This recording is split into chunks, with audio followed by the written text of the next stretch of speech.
Living below the line, the reality of the poverty line. How should we define and measure poverty in the U.S. today?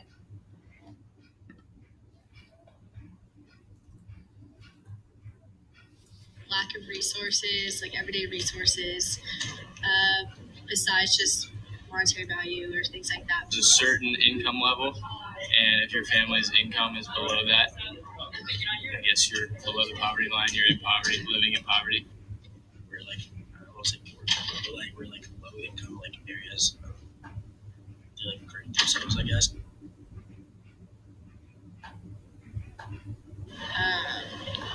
How much money you make, and like where you live, like your surrounding areas, and like how much the general income is in that area. Census. I actually don't really know. Maybe they take like a census and like that. I don't know. Based on these interviews with voting-age, educated citizens, it is obvious that poverty remains an issue that is widely discussed but rarely understood in the United States, despite its serious moral implications. While there may never be a perfect measure, it is important to acknowledge issues with the current measure and look towards future solutions.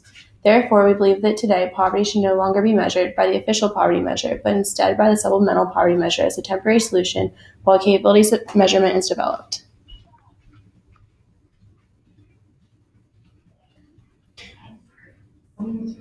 The official poverty measure is the current definition and measurement of poverty in the United States.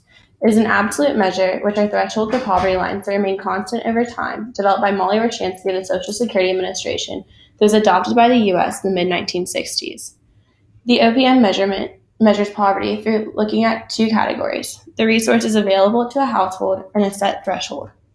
The resources available to the household are defined as the gross pre-tax income of an individual, so any income from a job and cash aid like Social Security and disability.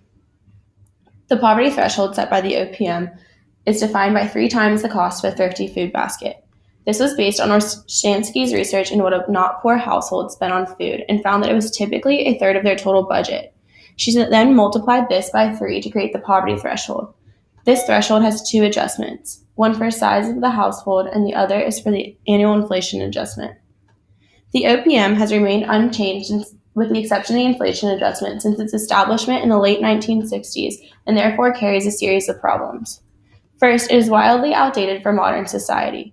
An example of its outdated nature is its inability to account for any welfare programs and economic aid. Therefore, it neglects all in-kind aid and near-cash benefits like SNAPs, food subsidies, Medicaid, utilities, subsidies, earned income tax credit, refunded tax credits, and temporary assistance for needy families.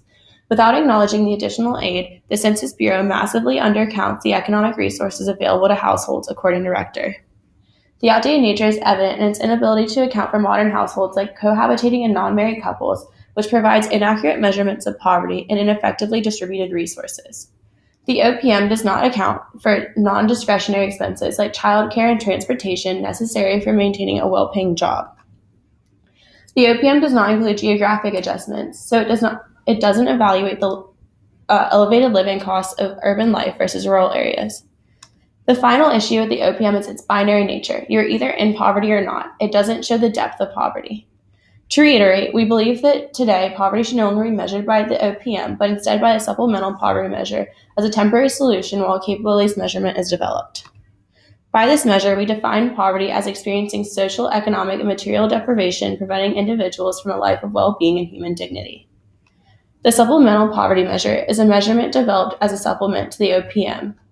The SPM measurement was developed specifically to supplement the current OPM and not replace it entirely, therefore solving some of the most pressing issues without a complete overhaul. The SPM takes into account spending on food, clothing, shelter, and utilities, and which is not a direct focus on income, but does correlate to it indirectly. Then they look at households in the 33rd percentile of FCSU spending and take the 33rd percentile amount of spending and multiply it by 1.2% to set the poverty line. They multiply it by 1.2% to account for other expenses outside of FCSU as a household has more spending than just those needs. Then the SPM is adjusted for household size, geographic differences in housing costs, and adjusted to reflect real change in expenditures on FCSU. Now that the SPM has been defined, we will evaluate the major benefits to implementing the SPM in the interim. For starters, the SPM is current and a better reflection of American society and the resources available to those in poverty. It encapsulates numerous welfare programs that have been put into place over the years and following the OPM and their effects on poverty.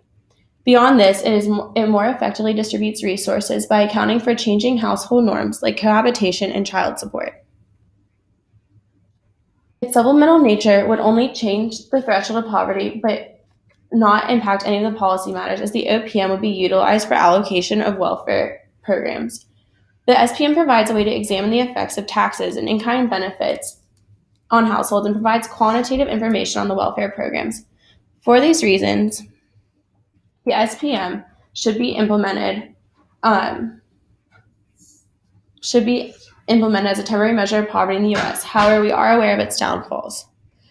For as much as the SPM solves the current measure, it is not comprehensive and still focuses on income. It does not look at human well-being or dignity, and is still a binary measure, so it does not evaluate the depth of poverty or security of those in poverty. Additionally, it is very complicated as reportings are challenging due to the expansive amount of information needed. For these reasons, we believe it would be an important temporary fix, but should not be a long-term measure. This is why we suggest a comprehensive capabilities measurement to be developed to take the U.S. towards providing human dignity to all citizens. In contrast to monetary measures of poverty, the capabilities approach is a social justice-based theory that assesses quality of life of individuals. Conceptualized by Martha Nussbaum and Amartya Sen, this comparative approach is evaluative and ethical, as it is founded on the belief that human dignity is intrinsic to every person and that all people deserve to live a life in which it is respected. The approach is incumbent upon the concept that individuals should have certain capabilities that allow them to choose to fulfill desired functionings or doings and beings. Capabilities are defined as a person's internal and external ability to achieve certain outcomes and are an important part of individual freedom, according to Sen. When a person's capabilities are fostered and their valuable functions are freely fulfilled, they are living a life of human dignity. Nussbaum asserts that while some capabilities are internal, when they are paired with external context, they become substantial freedoms. She delves further into this concept by listing 10 central capabilities ranging from bodily integrity to play, which she believes are essential to living fully. While Nussbaum's list is often contentious, the concept that people have the right to certain capabilities is crucial.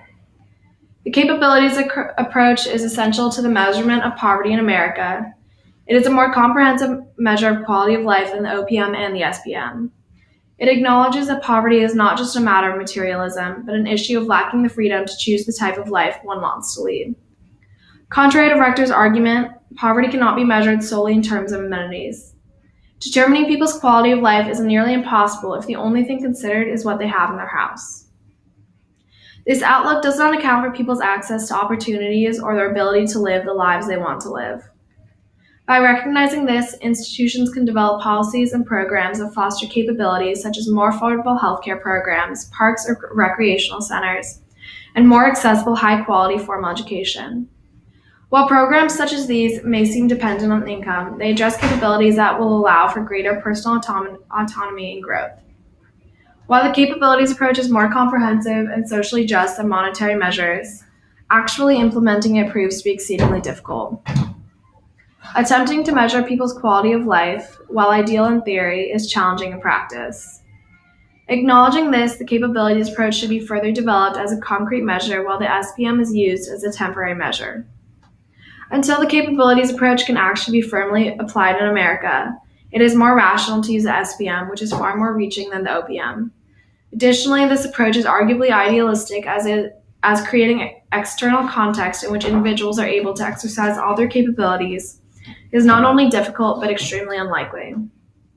Despite this theory is invaluable, as it is a reminder that poverty can be an issue of social justice and human dignity. There is no simple solution to the poverty question. There will always be disagreement about how to define and measure poverty in America. However, it is imperative that society remembers the people before the policies. People's dignity should always be respected, and in order to do this, the definition must be expanded, the OPM should be retired, and the SPM and capabilities approach should be adopted.